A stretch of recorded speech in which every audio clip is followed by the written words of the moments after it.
अयोध्या के राम मंदिर पर जब प्रधानमंत्री मोदी ध्वजारोहण कर रहे थे तो उनके हाथ कांप रहे थे, उनके आंखों में नमी थी और यह सब कुछ बता रहा था कि भाई साहब वो कार सेवकों का बलिदान, वो लोगों की कोशिश और प्रयास, वो लोगों ने जिस तरीके से चंदा दिया और मंदिर को संपूर्ण कराने में अपनी संपूर्ण भूमिका निभाई, उनका सब कुछ व्यर्थ नहीं गया, बल्कि आज राम मंदिर बन के संपूर्ण हो गया। पूरा कुछ बताऊंगा आपको कि भाई साहब ये राम मंदिर का बनना एक दिन की लड़ाई नहीं बल्कि 500 वर्षों के परिश्रम का फल है, तब जाके वहां पे राम लला विराजमान है। पूरी कहानी क्या है सब कुछ आपको विस्तार पूर्वक बताएंगे, समझाएंगे, लेकिन उससे पहले मेरा परिचय जान लीजिए। मेरा नाम है रजत और आप जनता जंक्शन देख रहे हैं। हमारे यहां कहा जाता है कि भाई साहब राम से ही यह सीखा जा सकता है कि इंसान का जीवन कैसा होना चाहिए और उसी को लेके हम उन्हें अपना आदर्श, अपना भगवान मानते हैं।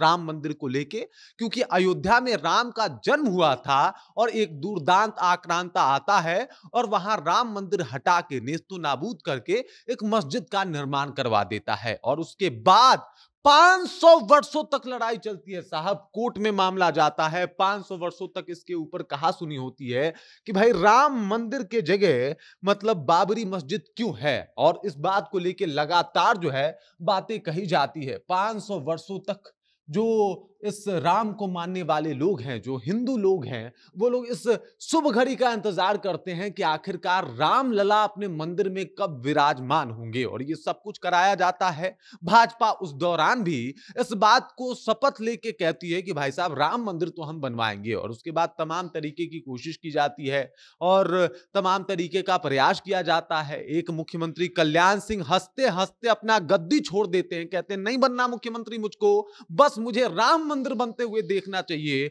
और वो ये कहते हुए जो है वो गद्दी छोड़ देते हैं सिर्फ इसलिए कि राम मंदिर बन जाए।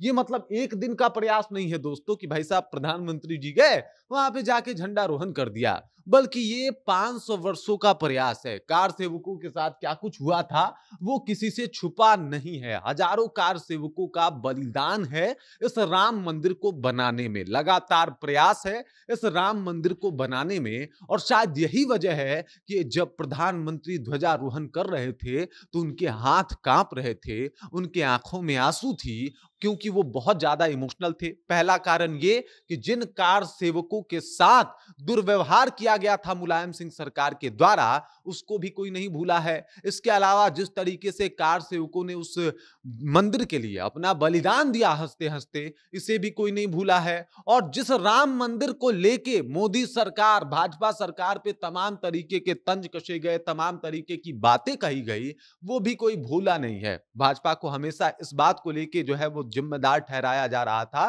कि भाई राम मंदिर के ऊपर ही लोग ज्यादा ध्यान देते हैं, बाकी कुछ ये लोग नहीं करते। और देख लीजिए राम मंदिर की वजह से ये सत्ता में आए, राम मंदिर की वजह से ये सत्ता से इस्तीफा भी दे दिए, ये ऐसे लोग हैं। और आज जब मंदिर के ऊपर ध्वजारोहण हो चुका है और पताका फहरा रहा है, यानी मंदिर का कार्य निर्माण पूरा हो चुका है, तो हर तरफ इस बात की चर्चा हो रही है कि भाई साहब कार सेवकों का बलिदान मिथ्या और व्यर्थ नहीं गया, बल्कि आज संपूर्ण हो गया। पूरे भारत में उत्सव का माहौल है और इसके पीछे का कारण है कि राम मंदिर अब संपूर्ण हो गया।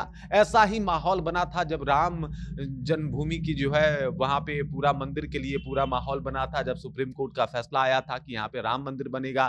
फिर उसके बाद इस बात को लेके हुआ था कि भाई साहब अब यहाँ पे जो है वो राम लला के जो प्रतिमा की स्थापना होगी, और फिर ध्वजारोहण के दिन ऐसा ही माहौल पूरा भारत में बना। और चूंकि इस बात की जानकारी तमाम लोगों को भी होनी चाहिए, क्योंकि बिहार में भी राम मंदिर को लेकर कभी चुनाव में, कभी चुनाव के पहले, चुनाव के बाद इस तरीके के मुद्दे हमेशा उठाए जाते हैं। तो आपको बता दूं, राम मंदिर एक दिन का मेहनत नहीं बल्कि 500 वर्षों का इंतजार है। राम मंदिर उन तमाम कार सेवकों के बलिदान का भी प्रतीक है जिन लोगों ने इस मंदिर को बनाने के लिए हंसते हंसते तमाम सरकारों का जो है वो कहीं ना कहीं उनके पावर्स को झेला, और कहीं ना कहीं उसके बाद भी लगातार काम करते रहे, प्रयासरत रहे। उन तमाम चंदा देने वालों लोगों का है जिसने राम मंदिर बनाने के लिए अपना पाई पाई बटोर के राम मंदिर ट्रस्ट को जो है वो डोनेट करा। तो भाई राम मंदिर एक दिन का नहीं बल्कि लगातार प्रयासों का जो है वो विषय रहा है, और राम जो है वो अपने आप में मर्यादा पुरुषोत्तम रहे हैं और ये मंदिर उसी का प्रतीक है। बाकी इस खबर को लेके और जिस तरीके से प्रधानमंत्री के हाथ कांप रहे थे, उस बात को लेके आप क्या सोचते हैं? आपके ज़हन में क्या कुछ चल रहा है? कृपया कमेंट कीजिए और अपना विचार हम तक पहुंचा दीजिए। बाकी आप देख रहे हैं जनता जंक्शन और मेरा नाम रजत है।